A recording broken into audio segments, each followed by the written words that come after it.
इस समय पहलगाम हमले के बाद भारत पाकिस्तान की सीमा के ऊपर तनाव है और सीज फायर का उल्लंघन करते हुए पाकिस्तान की सेना की तरफ से यदा कदा गोलाबारी की जा रही है, तो दूसरी तरफ सीमा के उस पार से पाकिस्तान की सेना गोलाबारी कर रही है। तो सीमा के अंदर से कांग्रेस और इंडी गठबंधन के नेता निरंतर बयानों की गोलाबारी भारत की सेना को लक्षित करने के लिए कर रहे हैं। अगर पाकिस्तान की सेना को लगता है कि उनके इन प्रयासों से भारत की सेना डिमोरलाइज हो सकती है, तो मुझे लगता है ठीक उसी भाव से इंडी गठबंधन और कांग्रेस के तमाम नेता अपने बयानों के गोले बरसाते हैं, जो भारत की सेना के मनोबल को कम करने के लिए लक्षित होते हैं। एक तरफ कांग्रेस और इंडी गठबंधन के नेता ये मुखौटा लगाकर कहते हैं कि वो सरकार के साथ हैं, और फिर उनके नेता बयानों की श्रृंखला एक के बाद एक वो देते रहते हैं जो भारत के विरुद्ध और भारत की सेना को मनोबल को गिराने वाली हो। यह बात मैं गंभीरता से कहता हूं और दुख के साथ कहता हूं कि यह कुछ वैसा ही है जैसे पाकिस्तान यहां पर गतिविधियां करता है और ऑफिशियली यह स्टैंड रखता है कि उसका उनसे कोई लेना देना नहीं है, वो तो शांति चाहता है। ठीक उसी प्रकार कांग्रेस और इंडी गठबंधन का ऑफिशियल स्टैंड रहता है कि हम सरकार के साथ हैं, और उनके नेता जो छोटे नेता नहीं हैं, मुख्यमंत्री सिद्धारमैया, पूर्व मुख्यमंत्री चन्नी जी और आज अजय राय प्रदेश अध्यक्ष कांग्रेस पार्टी, ये निरंतर ऐसे बयान देते रहते हैं। और ये वो पार्टी है जब खुद सत्ता में थी तो आतंकवादी घटनाओं के बाद भी एक भी वर्ष ऐसा नहीं था जब मनमोहन सिंह सरकार ने पाकिस्तान से द्विपक्षीय शांति वार्ता स्थगित की हो, और 11 वर्षों में मोदी जी की सरकार में एक भी वर्ष ऐसा नहीं है जब पाकिस्तान से औपचारिक द्विपक्षीय वार्ता की हो। यह अपने आप में प्रमाण है कि हमारी सोच और उनकी सोच में क्या अंतर है। मगर मुझे बहुत दुख और पीड़ा है कि कांग्रेस पार्टी जिस प्रकार के बयान दे रही है। अभी आपने देखा कि कांग्रेस पार्टी के उत्तर प्रदेश के अध्यक्ष अजय राय जी रफाल विमान को के ऊपर खिलौना ऐसा दिखाते हुए, नींबू मिर्ची दिखाते हुए मजाक उड़ाने का प्रयास कर रहे हैं। मैं देश की जनता से कहना चाहता हूं कि कितने दुख की बात है कि मात्र एक दिन पहले इसी ईस्टर्न यूपी में गंगा एक्सप्रेस वे के ऊपर रफाल ने लैंडिंग की और उड़ान भरी। यानी यह सीधा संदेश था पाकिस्तान और हमारे देश के दुश्मनों को, और उसी क्षेत्र में उसी गंगा के किनारे बैठकर कांग्रेस पार्टी का प्रदेश अध्यक्ष उसी रफाल विमान का मजाक उड़ा रहा है। इससे साफ हो जाता है कि कांग्रेस की मानसिकता क्या है। और यह भी मैं कहना चाहता हूं, हां सच है कि भारत के तमाम क्षेत्रों में एक मान्यता है कि नींबू मिर्ची बुरी नजर से बचाती है, परंतु आज भारत की सेना को पाकिस्तान की बुरी नजर से बचने की जरूरत नहीं है, क्योंकि पाकिस्तान की सेना भारत की सेना को डरी नजर से देख रही है, और ये इंडी गठबंधन और कांग्रेस वाले बुरी नजर से देख रहे हैं। तो आज वास्तविकता में ईमानदारी से कहें तो भारत की सेना को हमारे इन विपक्षी दलों के, कांग्रेस और इंडी गठबंधन के दलों की बुरी नजर से बचने की जरूरत महसूस हो रही है। जहां उस रफेल की गर्जना से पाकिस्तान थर्राया हुआ और डरा हुआ महसूस करता है, वहीं ये लोग उसका मजाक उड़ाने का प्रयास करके सेना का मनोबल गिराने का प्रयास करते हैं। और मैं कांग्रेस पार्टी से कहना चाहता हूं, बिल्कुल यह सच है कि जब रफाल आया था तो हमारे रक्षा मंत्री राजनाथ सिंह जी ने फ्रांस में जाकर उसके ऊपर स्वास्तिक बनाया था। शायद इनको पता नहीं है, भारत की सेना में बाकायदा धार्मिक शिक्षक नियुक्त होते हैं। जब सैनिक युद्ध करने के लिए जाते हैं तो उनकी धार्मिक भावनाओं के अनुरूप जो वह परंपरा चाहें, जो वो रिचुअल चाहें, और उन धार्मिक भावनाओं के अनुरूप उनकी पूरी व्यवस्था की जाती है। मैं कांग्रेस पार्टी से पूछना चाहता हूं, इसमें किस बात का मजाक उड़ा रहे हैं? हिंदू धार्मिक आस्थाओं का मजाक उड़ा रहे हैं कि चूंकि राफेल के ऊपर स्वास्तिक बनाया गया था। उधर पाकिस्तान की सेना कलमा पढ़ने की बात करती है और ये लोग हिंदू धार्मिक भावनाओं का मजाक उड़ाते हैं। इन्हें पता होना चाहिए कि भारत की सेना की जो तमाम रेजिमेंटें हैं उनके युद्ध उद्घोष ही पूर्ण रूप से धार्मिक भावना के ऊपर आधारित है। गलवान में जो हमारे सैनिक बलिदान हुए थे, बिहार रेजिमेंट का युद्ध उद्घोष है बजरंग बली की जय। गोरखा रेजिमेंट का युद्ध उद्घोष है आयोरी गोरखाली जय महाकाली। राजपूत रेजिमेंट का युद्ध उद्घोष है राजा रामचंद्र की जय। मैं पूछना चाहता हूं, आज मैं फिर यह बात गंभीरता से कह रहा हूं, आप सब ने फिफ्थ कॉलमनिस्ट वर्ड सुना होगा।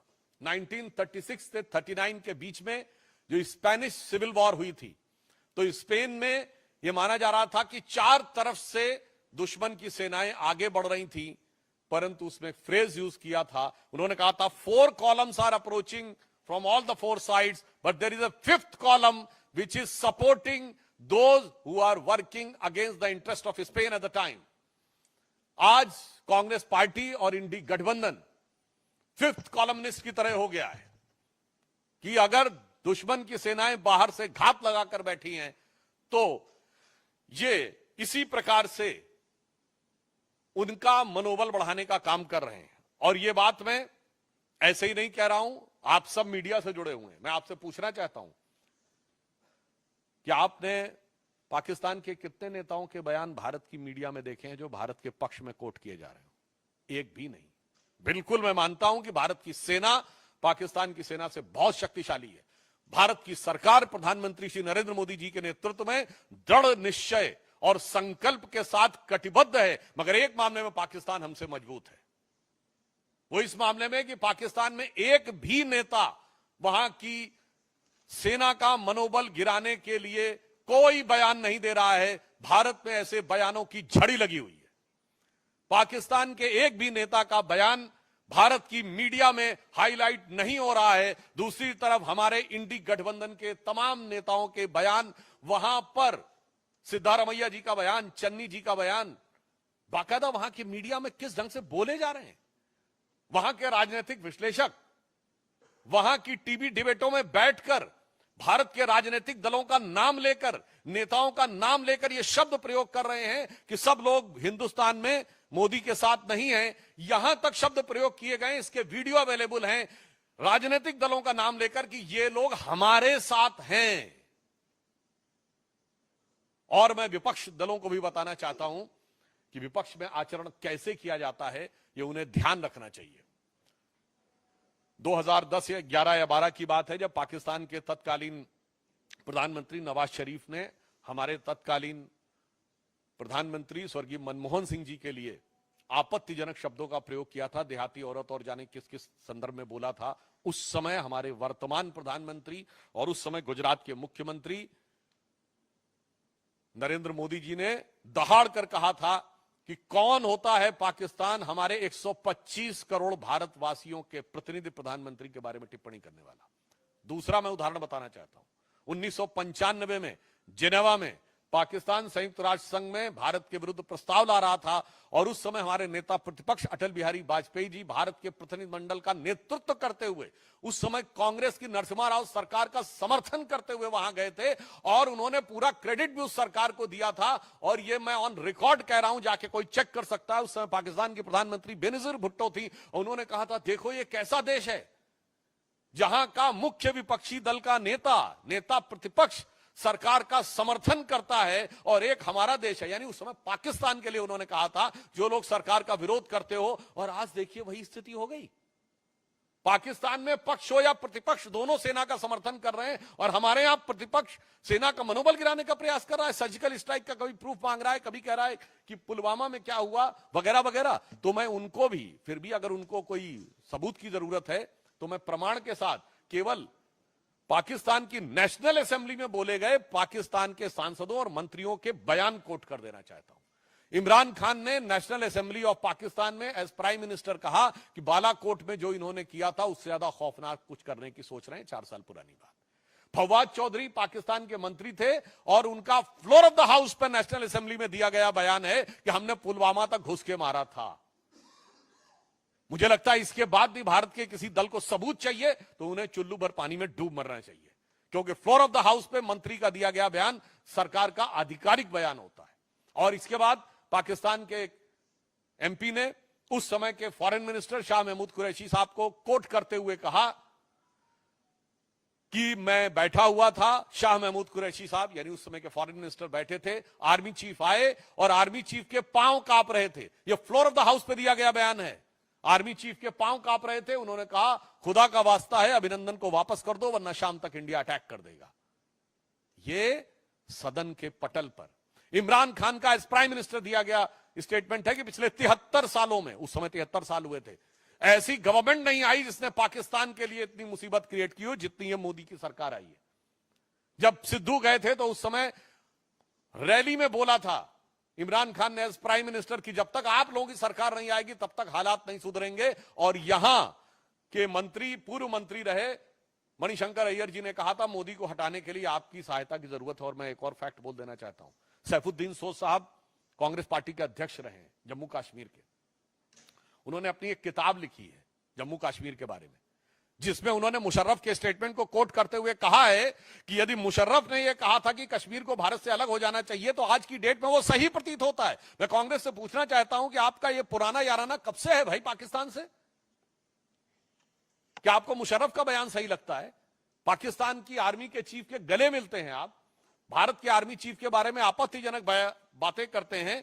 इसलिए मैं स्पष्ट रूप से देश की जनता को संबोधित करते हुए कहना चाहूंगा कि देश के अंदर और बाहर सरकार और सेना पूरी दृढ़ता के साथ, कूटनीतिक दक्षता के साथ जहां संकल्पित होकर खड़ी है। इस समय भी रक्षा मंत्री जी की जापान के रक्षा मंत्री से वार्ता चल रही है, तो दूसरी तरफ विपक्ष के द्वारा जिस प्रकार का घटनाक्रम किया जा रहा है यह अपने आप में बहुत दुखद है, निंदनीय है, भर्त्सना योग्य है।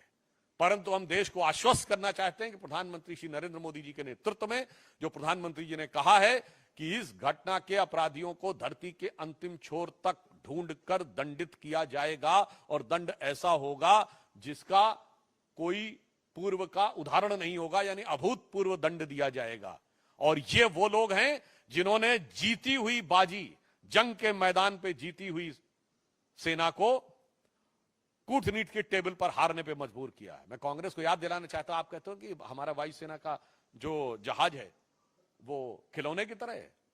हां, मैं कांग्रेस पार्टी को याद दिलाना चाहता हूं 26/11 के हमले के बाद वायुसेना कार्रवाई के लिए तैयार थी और उस समय वायुसेना अध्यक्ष फौली होमी मेजर साहब ने 2016 में अपने संस्मरण में लिखा है कि मनमोहन सिंह सरकार ने अनुमति नहीं दी। आपने वायुसेना के युद्धक विमानों को खिलौने की तरह रखा था, मगर मोदी जी की सरकार सेना के हर साजो सामान को उचित, प्रभावी कूटनीतिक घेराबंदी के बाद रणनीतिक प्रयोग के लिए रख रही है। आपकी सरकार वो थी कि हमारी फौज जीतती थी और सरकार सब कुछ हार के चली आती थी, क्योंकि आप को एक मर्ज था कि हमें सुलह की शक्ल संवारनी है, भले ही वो भारत की सेना के जवानों के खून से क्यों ना संवारनी पड़े। तो एक पंक्ति में याद दिलाना चाहता हूं जो उनकी विदेश नीति थी, वो क्या थी कि चीन छीन देश का गुलाब ले गया। ये नेहरू जी के लिए कहा गया। चीन की विदेश नीति असफल हुई थी ना, गुलाब पहनते थे, वो गुलाब लगाते थे। चीन छीन देश का गुलाब ले गया और ताशकंद में वतन का लाल सो गया, और ये सुलह की शक्ल को संवारते रहे, जीतने के बाद बाजी हारते रहे।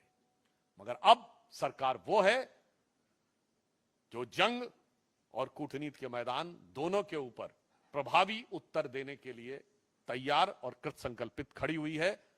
फिर भी मैं कांग्रेस पार्टी से अनुरोध करूंगा कि कृपया इस संवेदनशील समय में सेना का मनोबल गिराने और राष्ट्र का मनोबल गिराने की हरकतों से बाज आए। धन्यवाद। मित्रों, प्रश्न सादर आमंत्रित है रविकांत राय।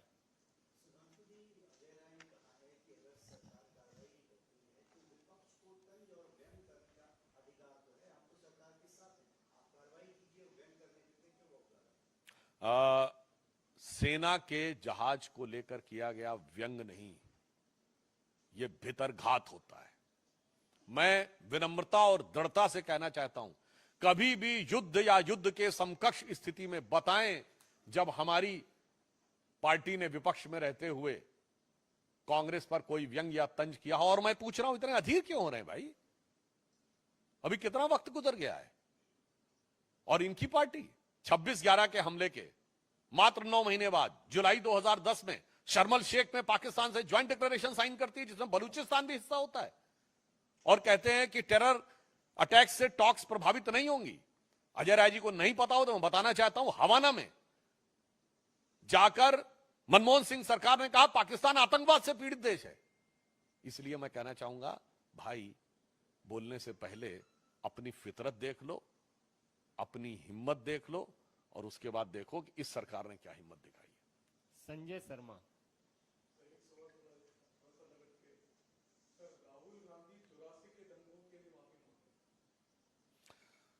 मुझे लगता है कि जो वैसे ही जैसे अभी कह रहे हैं कि हम सरकार के साथ हैं और उसके बाद भी उनके नेता अनाप शनाप आपत्तिजनक बयान दे रहे हैं, उसी प्रकार 84 के दंगों के मुख्य आरोपियों को लंबे समय तक मंत्री, सांसद, विधायक और तमाम प्रकार की चीजों के नवाजिश रहमो करम देने वाले लोग अगर आज ये कहें तो यह साफ नजर आता है कि ये मुख नहीं मुखौटा है। और सिर्फ इस पे नहीं, उनको तो स्वर्गीय राजीव गांधी जी के उस बयान पे माफी मांगनी चाहिए थी जिसमें उन्होंने कहा था बड़ा पेड़ गिरता है तो धरती हिलती है। ये 84 का दंगा नहीं था, पहले मैं बात कह दूं। दंगे में अक्सर दो वर्गों के बीच में होता है जिसमें दोनों समुदायों के लोग मारे जाते हैं। ये नरसंहार था जिसमें दंगाइयों के द्वारा भी एक ही समुदाय यानी सिख मारे गए और पुलिस की गोली से भी एक ही समुदाय यानी सिख मारे गए। और उसके बाद भारत के प्रधानमंत्री ने कहा था बड़ा पेड़ गिरता है तो धरती हिलती है। तो पहले वो सही बता दें राहुल गांधी जी, आप सही कि आपके स्वर्गीय पिताजी सही? ऐश्वर्य जैन।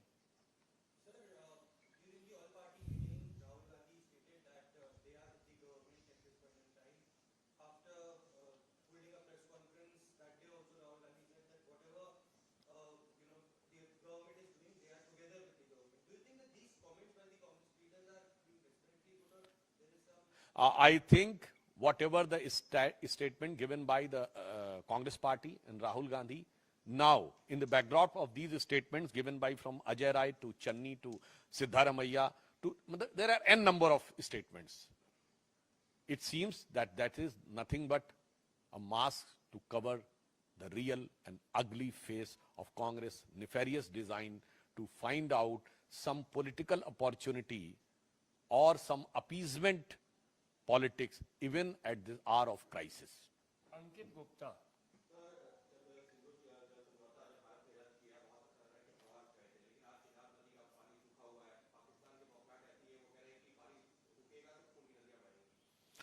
मुझे लगता है कि ये स्टेटमेंट बिलावल भुट्टो ने दिया था कि अगर पानी रुकेगा तो खून की नदियां बहेंगी। तो ये बात मैं पहले कह चुका हूं, रिपीट कर देना चाहता हूं। हमारी सरकार अब बहुत साफ है कि हमारी तरफ से खून और पानी एक साथ नहीं बहेगा। अब आप तय कर लीजिए कि आपको खून बहाना है या पानी पाना है।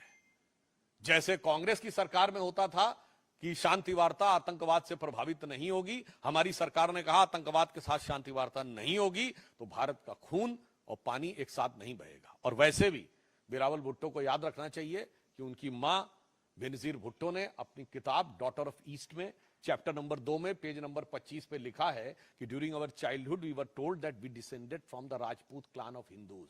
तो मियां बिलावल, आपका खून और पानी दोनों ही हिंदुस्तानी है। तो बहाने की बात से पहले जो अपनी जुबानी से निकाल रहे हैं उससे पहले अपने खानदान की कहानी समझ लीजिए। अनीता जी।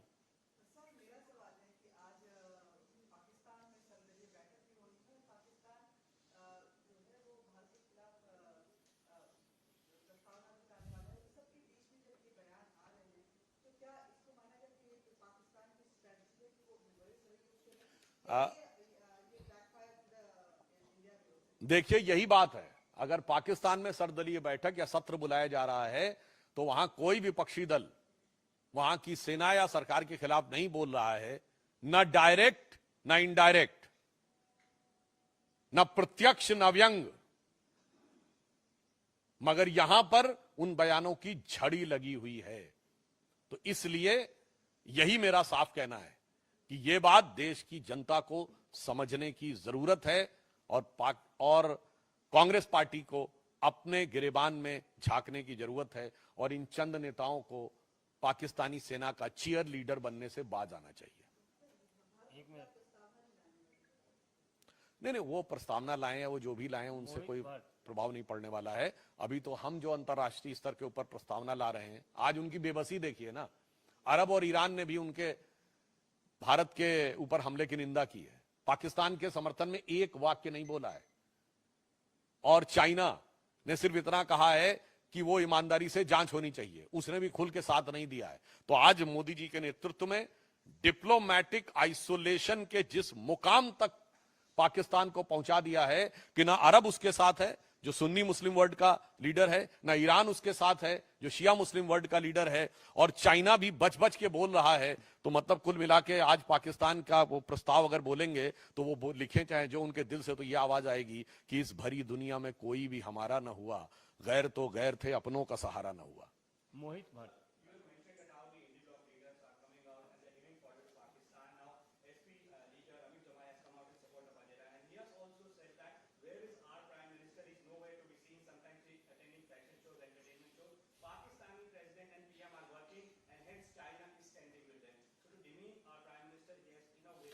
This is nothing but a series of like the serial blast used to happen during the Congress regime when they were in power.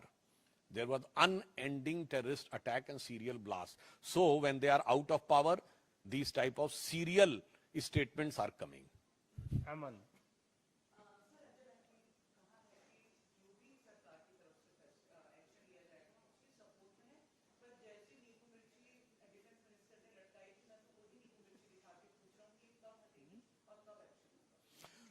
देखिए, अब एक और बात कह दूं, राफेल पे नींबू मिर्ची की इसलिए भी जरूरत थी कि राफेल में तो ये पूरा भ्रष्टाचार करने की व्यवस्था कर लिए थे।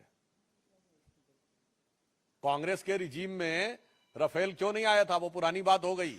सारा कंप्लीट होने के बाद आगे प्रोसेस ही नहीं बढ़ाया। मैं पुनः ये कहना चाहता हूं कि एक तरफ यह कहना कि हम सरकार के साथ हैं, और फिर भारत के प्रमुख युद्धक विमान को, जिसने उसी समय गंगा एक्सप्रेसवे पे 24 घंटे के अंदर लैंडिंग और उड़ान भरी हो, यह कहना इनके दोहरे दो मुहे खतरनाक चरित्र को प्रदर्शित करता है। ठाकुर रविंद्र सिंह।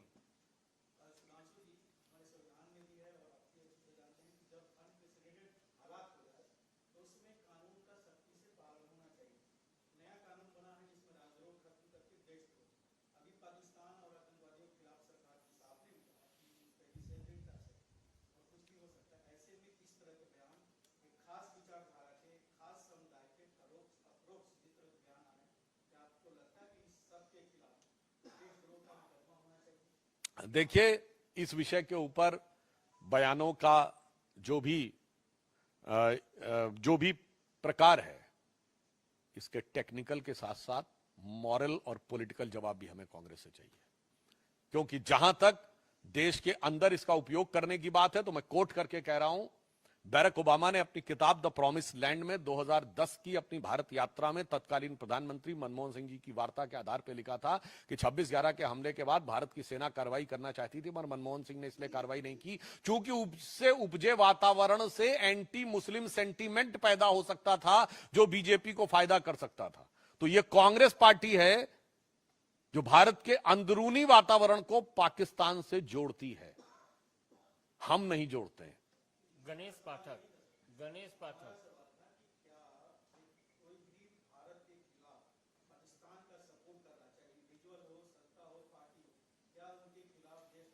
हां, यदि वो कोई अपराधी करे तो आपराधिक मुकदमा होना चाहिए, और नेता करे तो पहले उसको जवाब देना चाहिए। संविधान की शपथ लेके करने वाला नेता इस टेक्निकल चीज के पीछे नहीं छुप सकता, पहले नैतिकता का जवाब दे, जिसने संविधान की शपथ लेकर भारत की संसद में प्रवेश किया है। गणेश पाठक।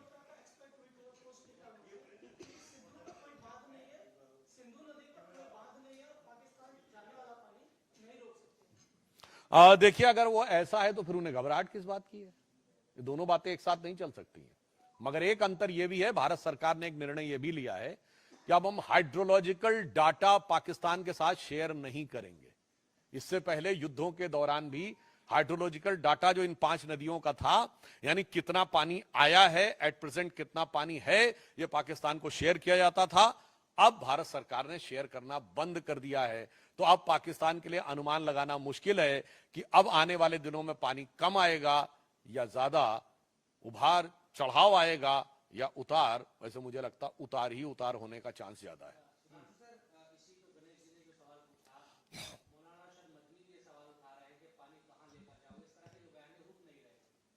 देखिए, ये जिस प्रकार के लोग बयान दे रहे हैं, मैं पुनः ये बात कहना चाहता हूं, अब या तो उनकी समझ बहुत विचित्र है, क्योंकि जो हमारे विपक्षी दल है उनके सामने बड़ी समस्या हो जाती है, वो हर चीज के एक्सपर्ट हो जाते हैं। अब पानी कहां लेके जाएंगे तो मुझे लगता है हाइड्रोलॉजी के एक्सपर्ट हो गए, या वो सिविल इंजीनियरिंग के एक्सपर्ट हो गए।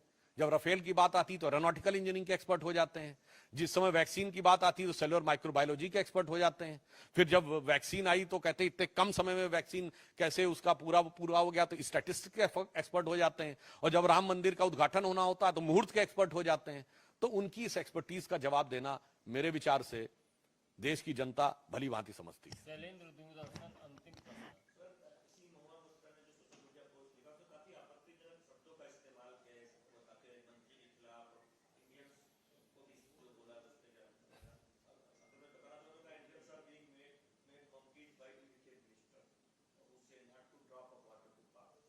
एक्चुअली में ऐसा है कि इंडी गठबंधन के जो नेता हैं, मैं पुनः कह रहा हूं, वो जो ये बयान देते जा रहे हैं, उनके चेहरे पर से वो नकाब उतरता चला जा रहा है। और ये सारे के सारे लोग एग्जैक्टली अपनी पार्टी और गठबंधन का असली चरित्र उजागर करते चले जा रहे हैं। जिसे एक पंक्ति में कह दूं कि वो पैरवी तो झूठ की करता चला गया, बस उसका चेहरा उतरता चला गया, और रंगत समझ में आई मगर आई देर से, कच्चा था बहुत रंग उतरता चला गया। तो ये जो हम सरकार के साथ खड़े हैं, ये बहुत कच्चा रंग था। चाहे महुआ मैत्रा जी हो, अमित जमाई जी हो, या सिद्धारमैया जी हो, या कर्नाटक के में जो मंत्री हैं, क्या थिम्पू जिनका नाम था वो हो, कोई भी हो, सबका रंग उतरता चला जा रहा है। बहुत बहुत धन्यवाद।